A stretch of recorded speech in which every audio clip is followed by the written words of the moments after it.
Y aquí estamos.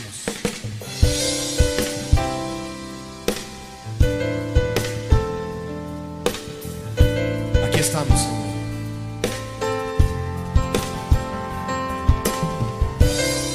Ten piedad de mí, Señor.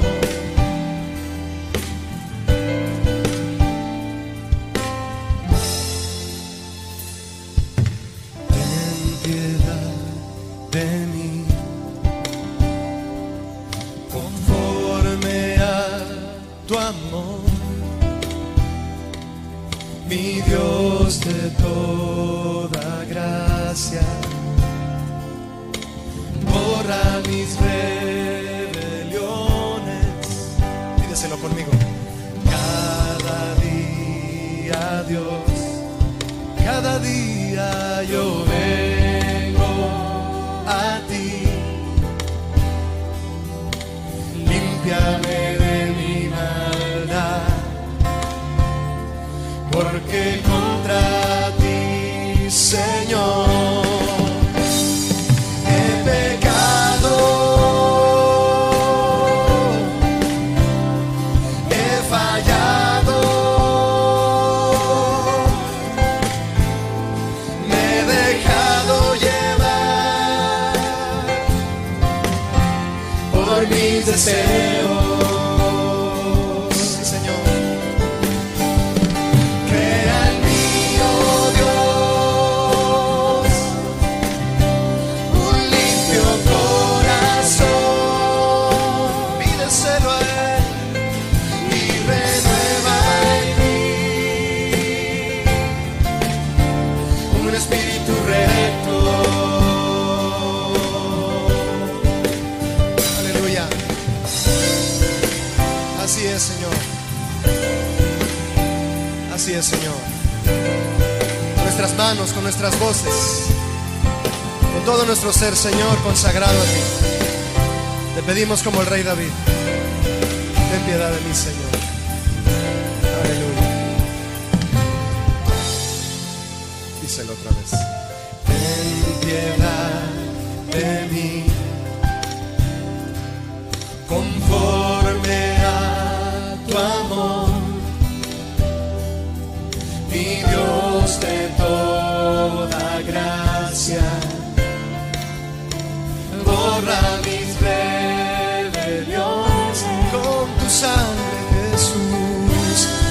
Cada día, Dios, aquí estamos, Señor. Yo vengo a ti. Límpiame de mi maldad. Díselo fuerte, mi hermano. Porque contra ti, Señor, he pecado, he fallado, me he dejado llevar por mis deseos. Dile, crea en mí, oh Dios. Hoy te lo pido, Señor, un limpio corazón y renueva en mí un espíritu recto. He pecado, Señor, he pecado, Jesús, y he fallado. Me he dejado llevar, sí, Señor, muchas veces por mis deseos. Alza tus manos y tu voz, Él lo va a hacer. Crea en mí, oh Dios, crea en mí, Señor, un limpio corazón y renueva en mí un espíritu recto. Vamos a adorarle, mis hermanos. Vamos a exaltar a Jesús en su sacrificio, porque por su sangre, mis hermanos, el Señor nos ha abierto un camino nuevo y vivo su presencia, podemos llegar ante el trono de la gracia, a encontrar el oportuno socorro, la ayuda, el perdón, la paz. Dale gracias por eso. Gracias, Señor. Gracias por abrirme este camino. A través de la adoración vengo a ti, Señor. Un camino nuevo y vivo. Tu sangre bendita, Jesús, por la cual yo tengo perdón. Mi sacrificio, mi holocausto perfecto eres tú, Jesús. Aleluya. Alzo mis manos a ti, Señor. Te doy gracias por lo que has hecho. Tengo paz, Señor. Tengo perdón. Tengo tu misericordia. Tengo tu gracia, Señor, por lo que has hecho en la cruz. Hoy te exalto, Señor. Hoy te doy gloria, Jesús. Recíbela. Recíbela, Señor. Aleluya. Te adoro, Señor, con mi corazón. Recibe gloria, Señor.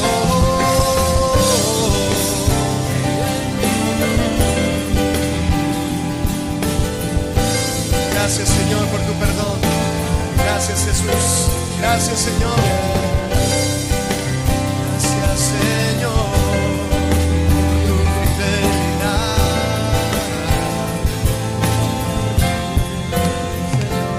He pecado. Díselo conmigo. He fallado y me he dejado llevar por mis deseos. Crea en mí, oh Dios. Crea en mí, oh Dios. Un limpio corazón y renueva en mí un espíritu recto.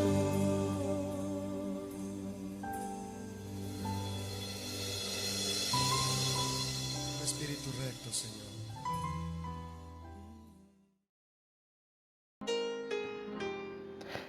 Muy buenas tardes, amados hermanos de Casa de Oración Berazategui. Una bendición, como siempre, estar juntos con ustedes. Le doy gracias al pastor Moisés, que me ha pedido que comparta esta tarde con ustedes la bendita palabra del Señor. Como siempre, es un privilegio y una responsabilidad grande, ¿no?, para los que les toca exponer la palabra. Y el tema que me ha tocado se titula Una fe verdadera que salva, ¿sí? Y está basada esta palabra, si me quieren acompañar, en Hechos, el libro de los Hechos, capítulo 16, versículo 31. Hechos 16, versículo 31. Y dice así: ellos dijeron, cree en el Señor Jesucristo y serás salvo tú y tu casa. Esta es la versión Reina Valera 60. Este es un versículo muy conocido, es muy también usado, ¿no?, por la promesa, ¿no?, que dice, serás salvo tú y tu casa. Pero vemos a la luz de la palabra que no siempre es así, ¿sí?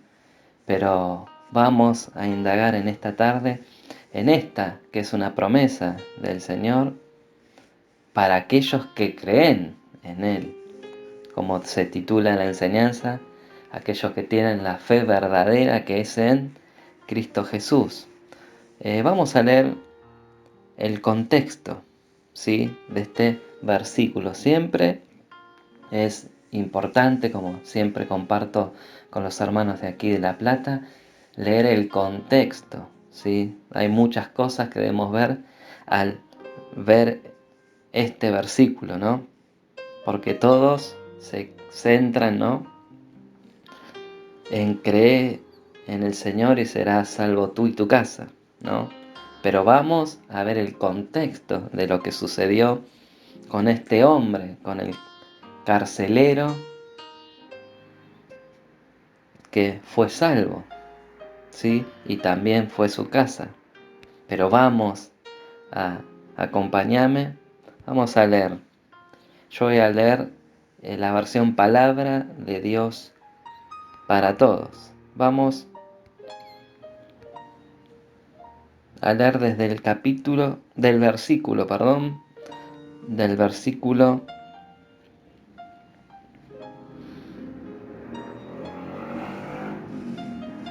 25. Viene hablando, ¿no?, que el carcelero, al escuchar la orden, ¿sí?, de las autoridades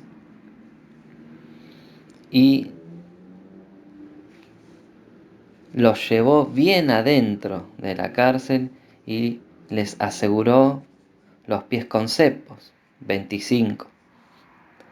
A la medianoche Pablo y Silas estaban orando y cantando canciones a Dios, y los otros prisioneros los escuchaban. De pronto hubo un temblor de tierra muy grande, tan fuerte que los cimientos de la cárcel temblaron con fuerza. Entonces todas las puertas de la cárcel se abrieron y las cadenas de los presos se soltaron.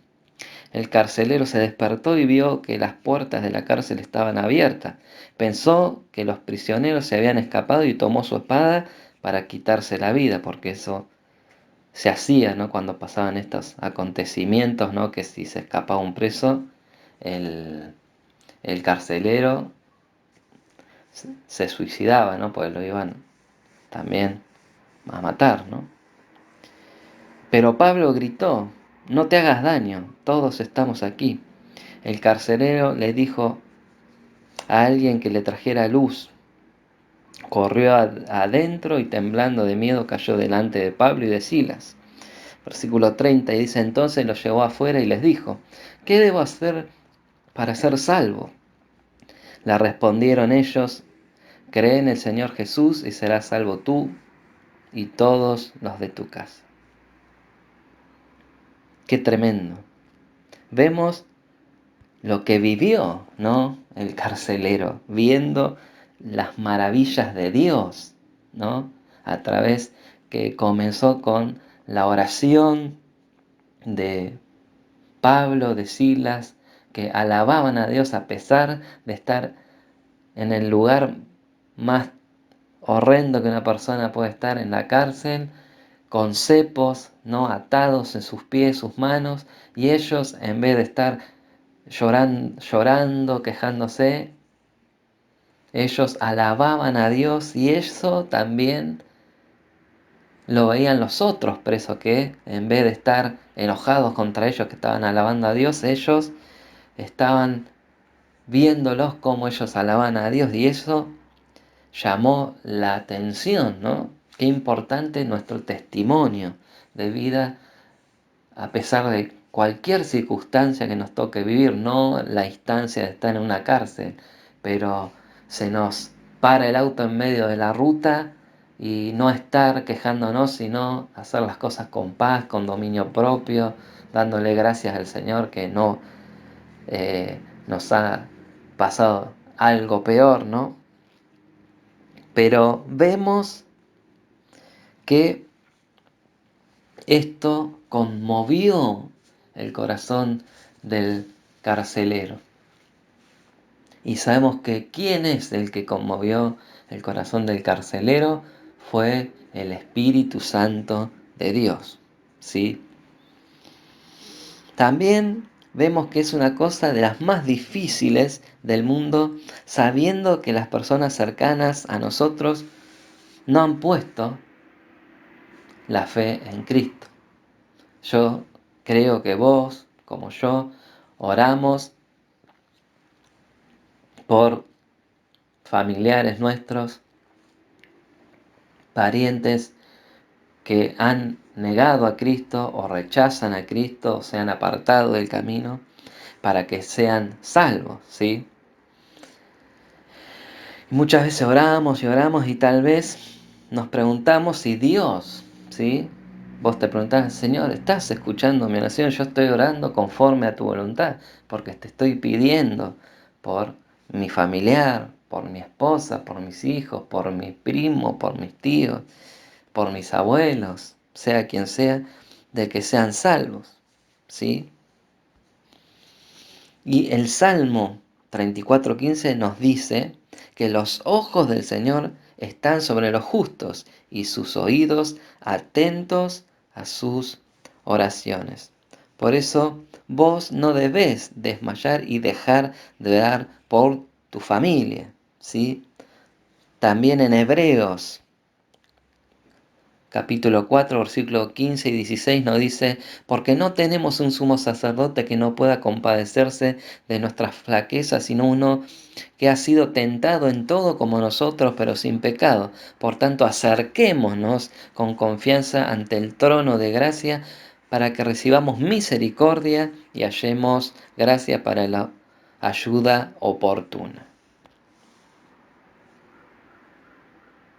¿Cuántos de nuestros familiares necesitan del Señor? Por eso debemos tener confianza, certeza, ¿sí? Que el Señor nos oye. En 1 Juan 5, 14 y 15 nos dice, esta es la confianza que tenemos delante de Él, que si pedimos cualquier cosa conforme a su voluntad, Él nos oye. Y si sabemos que Él nos oye en cualquier cosa que pidamos, sabemos que tenemos las peticiones que le hemos hecho. Tenemos que tener la fe verdadera, la fe que es confianza en el Señor, ¿sí?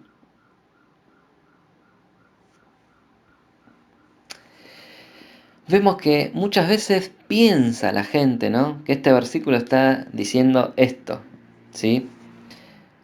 Si eres salvo, ¿no?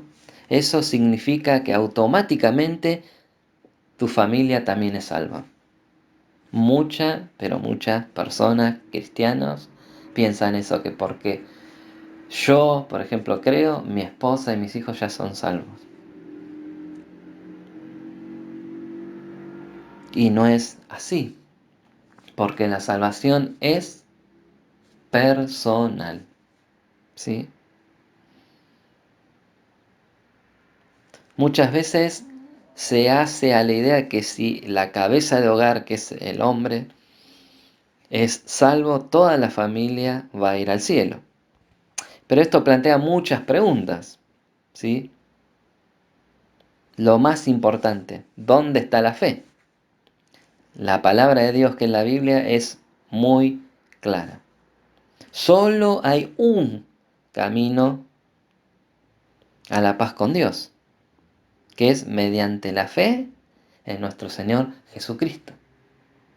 No en que el cabeza de hogar creyó, por ende su esposa y sus hijos van a ser salvos por su fe, no. Ellos también deben tener su fe puesta en Cristo. Yo conozco muchas familias cristianas, ¿no? Que para todas las cosas le piden, ¿no? Al padre o a la madre oración, pero los hijos no oran por sus cosas. Y no es así. Cada uno debe tener su relación personal con Dios, ¿sí? Para poder tener la verdadera fe que es en Cristo Jesús. Leer la Biblia, ¿no? No lo que nos dicen los demás, sino personalmente cada uno en la familia debe tener su propia intimidad y relación con Dios, ¿sí? Miren lo que dice Gálatas 2:16. Sin embargo, sabiendo que el hombre no es justificado por las obras de la ley, sino mediante la fe en Cristo Jesús, también nosotros hemos creído en Cristo Jesús para que seamos justificados por la fe en Cristo, y no por las obras de la ley, puesto que por las obras de la ley nadie será justificado, porque los fariseos creían que por sus buenas obras ellos ya tenían el cielo comprado, pero rechazaban al enviado de Dios que era el Mesías. Y como hemos leído anteriormente, que el único camino a Dios es la fe en Cristo. Por eso, entonces, ¿está Pablo realmente enseñando que miembros de las familias pueden ser salvos sin necesidad de la fe? Todos juntos podemos decir un rotundo no. Como te decía, cada persona, cada individuo necesita la fe en Cristo.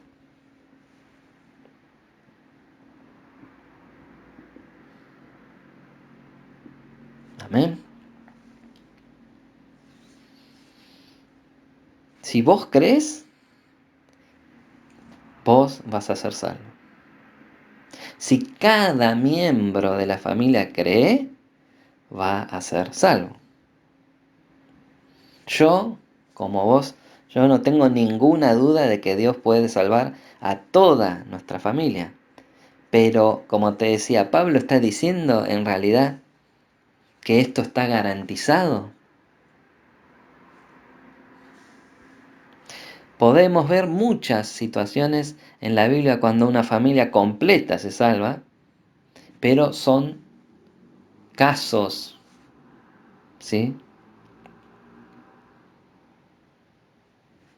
La familia que vemos aquí del carcelero en Hechos 16 es un ejemplo. También otro ejemplo es la familia de Cornelio, ¿sí? En Hechos 10:44. Pero pensá conmigo, ¿quién exactamente se incluye en su casa?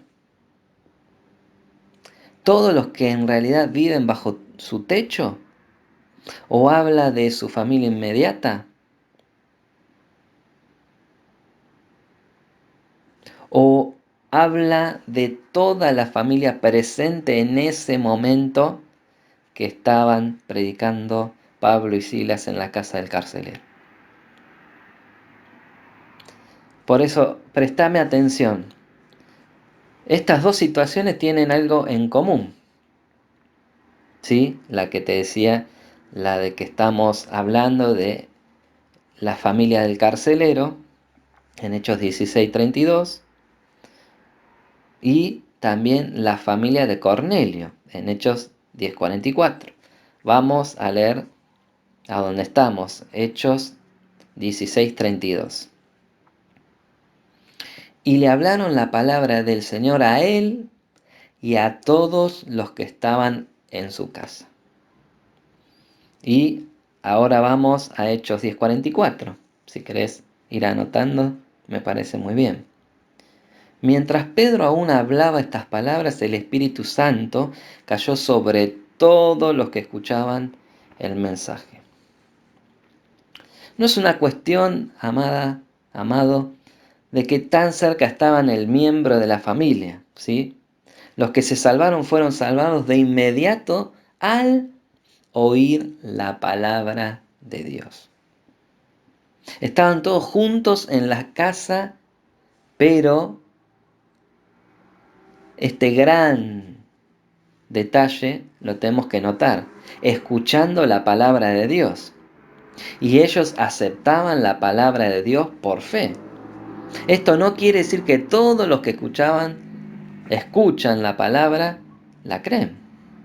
Sabemos que no siempre pasa igual en todas las casas que se va a predicar las palabras. Pero en estos dos casos, por la gracia de Dios, todos escucharon el mensaje con un corazón dispuesto, humillado delante de Dios y con una fe genuina.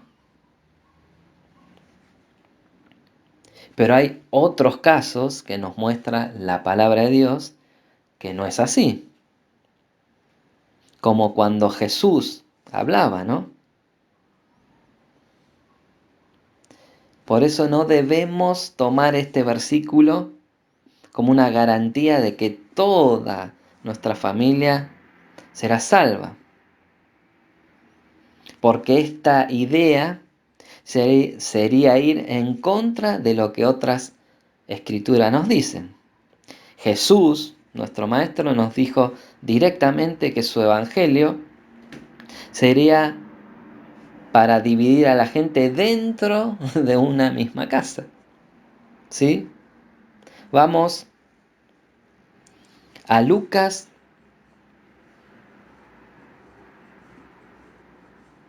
capítulo 12, versículo 51 al 53. Y dice así la palabra del Señor. ¿Piensan que vine a dar paz en la tierra? No, les digo, sino más bien división.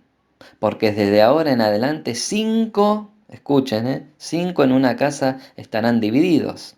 3 contra 2 o 2 contra 3. Estarán divididos el padre contra el hijo, y el hijo contra el padre, la madre contra la hija y la hija contra la madre, la suegra contra su nuera y la nuera contra su suegra. Qué tremendo, ¿no? Debemos dar gracias si todo nuestra familia, sea esposa, hijos, todos hemos creído y depositamos nuestra fe en Cristo. Es una verdadera bendición de Dios en estos tiempos. Tiempos de gran apostasía en la iglesia, tiempo que vemos como muchos se han alejado del camino del Señor. Y encontramos más enseñanza sobre esto en Ezequiel 18. ¿Sí? Si me querés acompañar, en aquellos días los israelitas se les culpaban de sus problemas por sus pecados a los padres, ¿no? Pero Dios dijo claramente dos cosas. En primer lugar, si es posible tener un miembro de la familia justo y el otro que es malo, hasta la muerte, como un padre o un hijo, miren lo que dice Ezequiel. Pero el hombre que es justo, versículo 5 de Ezequiel 18, y practica el derecho y la justicia, no come en los santuarios de los montes, ni levanta sus ojos a los ídolos de la casa de Israel, no deshonra a la mujer de su prójimo, ni se acerca a una mujer durante su menstruación. Ese hombre no oprime a nadie, sino que devuelve al deudor su prenda, no comete robo, sino que da su pan al hambriento y cubre con ropa al desnudo. No presta dinero a interés ni exige con usura, retrae su mano de maldad y hace juicio verdadero entre el hombre y hombre. También anda en mis estatutos y mis ordenanzas, obrando fielmente. Ese hombre es justo, ciertamente vivirá, declara el Señor Dios.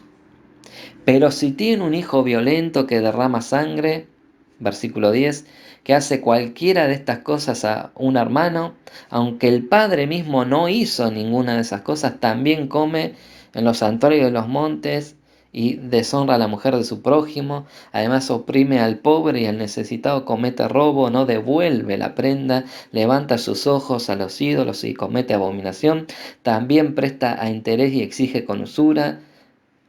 ¿Vivirá? No vivirá. Ha cometido todas estas abominaciones, ciertamente morirá, su sangre será sobre él. Y nadie más, sobre él.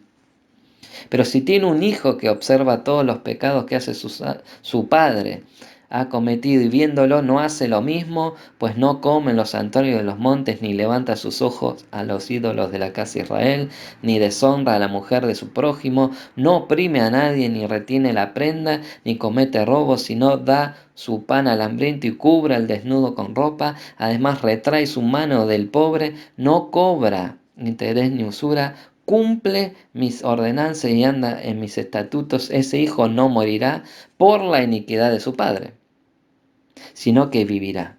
Su padre, que practicó la extorsión, robó a su hermano e hizo lo que no era bueno en medio de su pueblo, morirá por su propia iniquidad.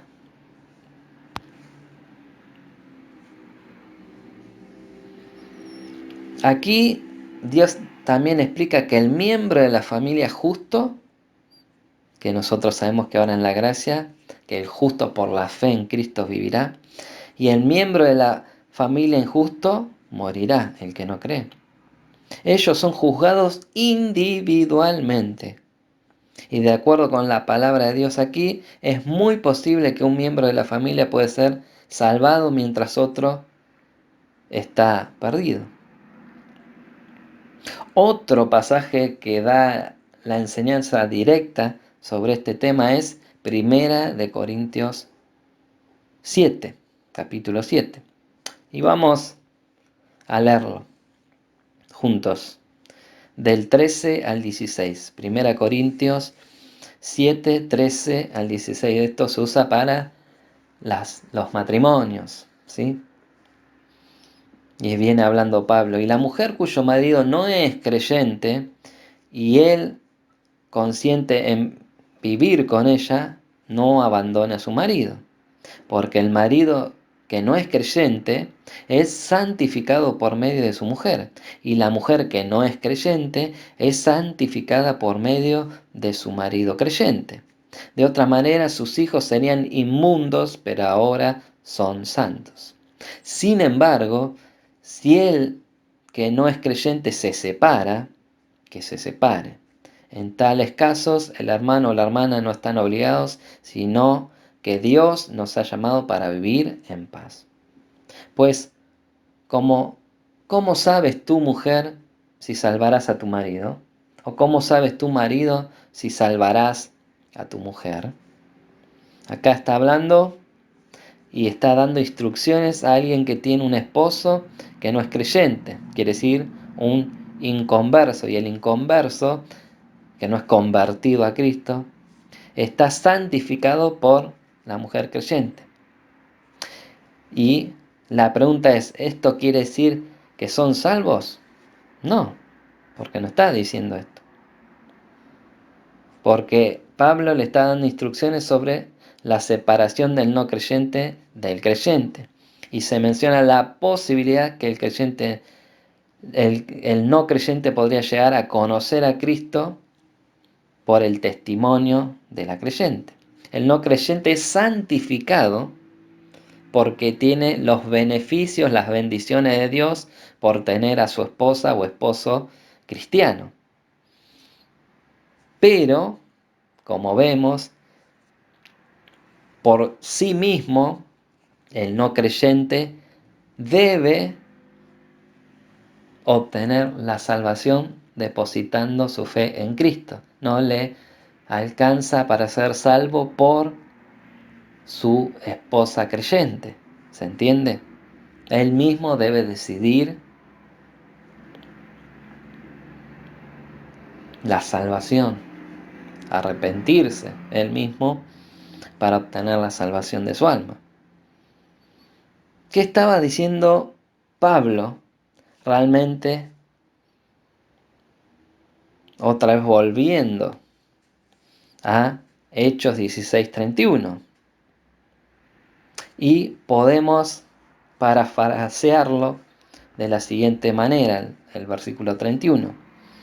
Cree, que le está hablando al carcelero, en el Señor Jesús, y tú, el carcelero, serás salvo.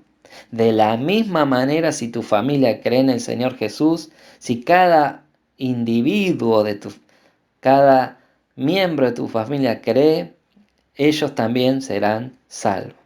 En otras palabras, la promesa era para él, que oyó con fe la palabra, y para todos los que oyeren la palabra de Dios con fe de su familia, ¿sí? Vemos cómo los mandatos de este versículo son en singular, personal, ¿sí? Pero la promesa aquí es hermosa. Quiere decir que si pones tu confianza en el Señor Jesucristo, serás salvo y no hay duda que Él puede y va a salvarte.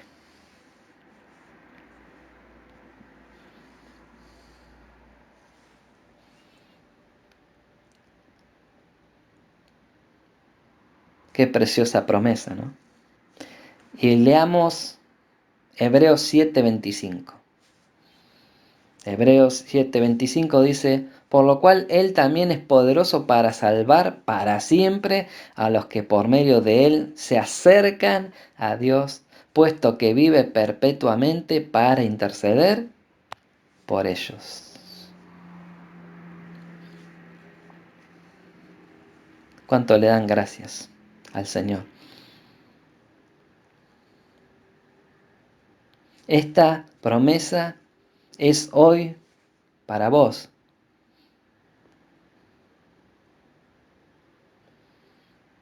No desmayes. Seguí orando por tu familia, por tus vecinos, por tus compañeros de trabajo. Como dijo Pedro en Hechos 2:39, porque la promesa es para ustedes y para sus hijos y para todos los que están lejos, para tantos como el Señor nuestro Dios llame.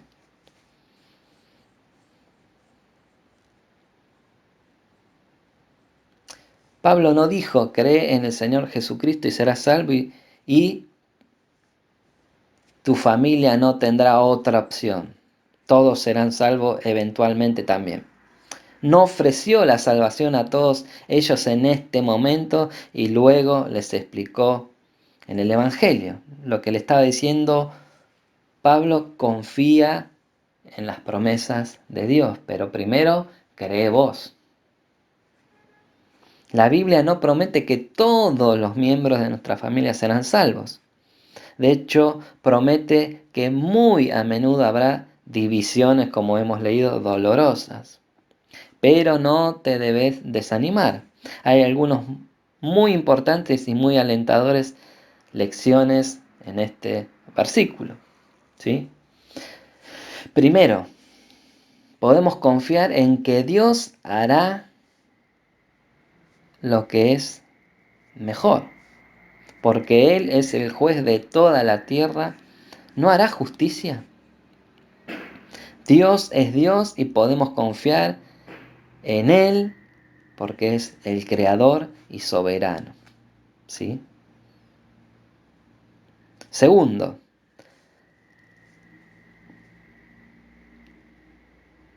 la salvación la ofrece para todos. No importa cuán malo o perdido una persona es, Dios puede salvarlo. Pero, como dice en Hechos 17:30, por tanto, habiendo pasado por alto los tiempos de ignorancia, Dios declara ahora a todos los hombres en todas partes que se arrepientan de sus pecados y se vuelvan a Él. Tercero, Dios puede usarte a vos para alcanzar a tu familia, ¿sí? Como veíamos el ejemplo en 1 Corintios 7, el esposo a la esposa al esposo, en este caso el carcelero, ¿no? Para alcanzar a su familia. 4. El Evangelio es poderoso, ¿sí? La realidad de la vida y la muerte, la salvación y la pérdida deben transformar la manera en que vivimos, amada iglesia. Nuestra confianza debe estar en Dios mismo. Debemos descansar en Él. Y cuando lloramos por nuestros familiares perdidos, debemos dejar todo en sus manos, porque sabemos que Él tiene el poder para salvar y transformar. No dejemos de orar por ellos. No dejemos de confiar.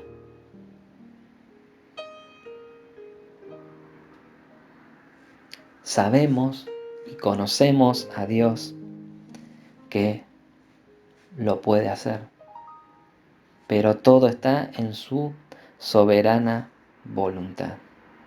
Como dice Romanos 1:16, porque no me avergüenzo del Evangelio, pues es poder de Dios para salvación de todo el que cree. Debemos hacer como hacía Job, ¿sí? Cuando oraba por sus hijos, por si habían pecado contra Dios, por si habían blasfemado el nombre de Dios. No dejes de orar por tus hijos, si están apartados, si no han aceptado nunca a Cristo, sino que han rechazado siempre. Ora por tus padres, por tus abuelos, por todos los hombres, ¿sí? Cercanos a ti. Pero hay un detalle en este contexto, ¿no? De Hechos 16, que era común en los días de la iglesia primitiva, que no es común hoy en día culturalmente y en los tiempos que estamos viviendo hoy, ¿no? Es decir, que cuando la cabeza de la casa hizo una decisión importante en los tiempos, ¿no? de los apóstoles, se esperaba que la familia lo siguiera, ¿no? Pero esto no significa que no eran verdaderos creyentes, pero sí creó una dinámica muy, pero muy diferente, porque vemos que las conversiones eran verdaderas, eran genuinas. Las personas, como por ejemplo, yo siempre veo el ejemplo de Pablo, el ejemplo de Zaqueo, que había robado, estafado y devolvió todo, y esos cambios drásticos, esos testimonios tan fuertes, muestran nuestra fe, y al ver nuestros cambios radicales de vida, nuestra esposa, nuestros hijos van a creer en el Señor porque van a imitar nuestra fe.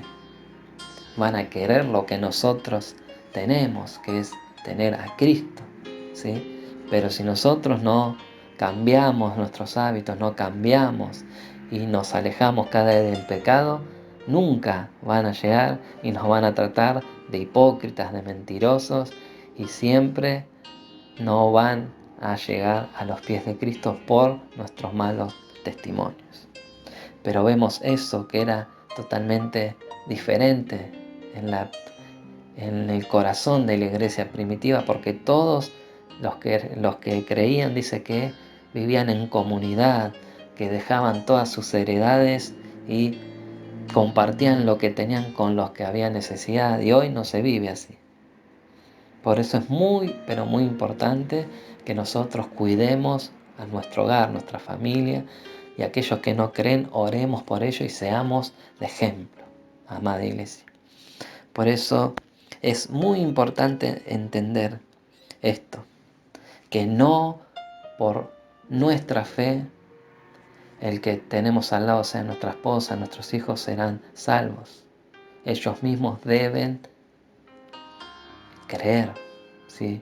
Y nosotros orar por ellos y serle de ejemplo como somos ejemplo, en tener nuestra comunión cada día con el Señor, leyendo la palabra, orando, congregándonos de la manera que sea, ser ejemplo, porque muchas veces dice, este me dice que es cristiano y no se congrega, no va a la iglesia o va de iglesia en iglesia, ¿sí? Nosotros vamos a servir al Señor como Él quiere, bajo las demandas que Él quiere, y principalmente nosotros debemos ser ejemplo en nuestra familia. No sirve de nada el servicio que hagamos en las 4 paredes del templo o fuera evangelizando, sino somos ejemplo en casa. Todo comienza en casa. Si vos ya sos salvo, orá y sé de ejemplo para que tu esposa, tus hijos sean también salvos, que ellos tengan una relación personal con Jesucristo.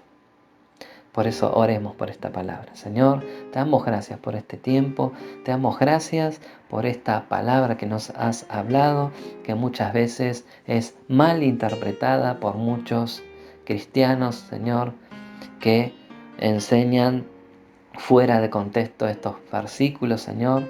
Por eso te rogamos, Señor, que pongas, Señor, en nuestro corazón tu temor para respetarte, honrarte, Señor, cada día de nuestra peregrinación por este mundo, y que podamos ser de ejemplo, Señor, en nuestro hogar, en nuestra familia, que nos ha tocado estar por tu gracia, Señor, por tu misericordia, y especialmente orar por aquellos que están apartados o que nunca han creído en ti, Señor. Por eso te rogamos que nos uses, Señor, para predicarle tus buenas noticias de salvación y que tu Espíritu Santo obre en sus corazones, Señor.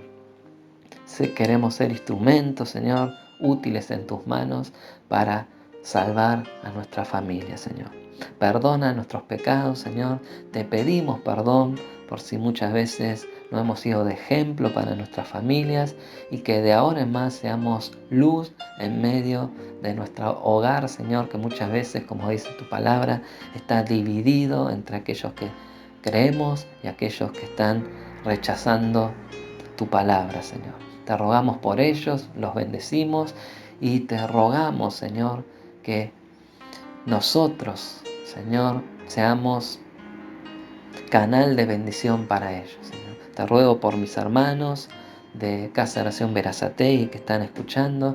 Te ruego, Señor, que bendigas la vida de los pastores, de Moisés, de Jesse, Señor, de sus hijos, Señor, que tú los bendigas, suplas cada necesidad de su hogar, Señor. Los bendecimos, Señor, sabemos el trabajo que hacen de amor por tu obra, también a los ministros, Señor. Te pedimos por la familia Leguizamón, por la familia Gauna y por toda la congregación, Señor, que ellos sirvan en un mismo sentir, Señor, y que honren tu nombre y glorifiquen tu nombre en cada reunión, en cada culto, Señor, que te den gloria y honra, Señor, y que todo lo que hagan, sea de hecho, de palabra, sea para glorificar tu nombre y para hacer tu perfecta voluntad en la congregación. Señor, te ruego que los bendigas en el nombre de Jesús. Amén. Amados, les mandamos un saludo de aquí de La Plata, de parte mía, mi esposa, mis hijos. Los amamos mucho y siempre es una bendición poder compartir con ustedes. Esperamos verles muy pronto. Paz del Señor.